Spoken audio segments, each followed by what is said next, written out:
నితీష్ కుమార్ గారు national news హెడ్లైన్స్లో ఉన్నారు. So ఆయనది ప్రమోషన్ అంటారా, డిమోషన్ అంటారా? ఆయనే వానప్రస్థాశ్రమం వెళ్ళడం లేదు, ఆయన అక్కడి నుంచి కేంద్రానికి వెళ్తున్నాడు. కేంద్రం తీసుకుంటుందా లేక రప్పించుకుంటుందా? ఆయన కుటుంబ జీవనం కూడా చాలా సింపుల్గా ఉంటుంది.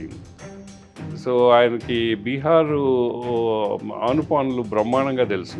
2 పిల్లర్స్, ఒకటి నితీష్ కుమార్, రెండవది చంద్రబాబు నాయుడు. సో నితీష్ గారి మార్గంలోనే చంద్రబాబు నాయుడు గారు కూడా పయనిస్తారంటారా?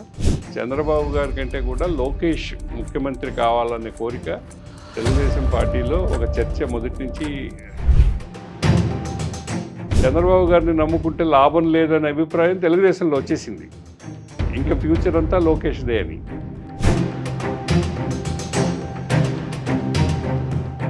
కాబోయే ముఖ్యమంత్రి లోకేష్ అని, లేదా వైసీపీ వాళ్ళం చంద్రబాబు నాయుడు గారు రాష్ట్రపతికి వెళ్తున్నారని.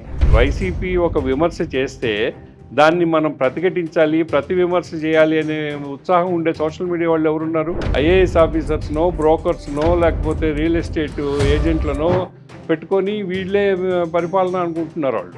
తెలుగుదేశం జనసేన కలిసి ఉన్నంతకాలం దీన్ని వైసీపీ ఓడించలేదు. ఇక్కడ పెట్టాలి, ఘర్షణ క్రియేట్ చేయాలి అని వైసీపీ ప్రయత్నం చేయడం అనేది చాలా దురదృష్టకరమైన విషయం. కానీ చేస్తుంది అనేది నిజం. వాస్తవ వేదిక ప్రతి గురువారం మీ తెలుగు వన్ న్యూస్.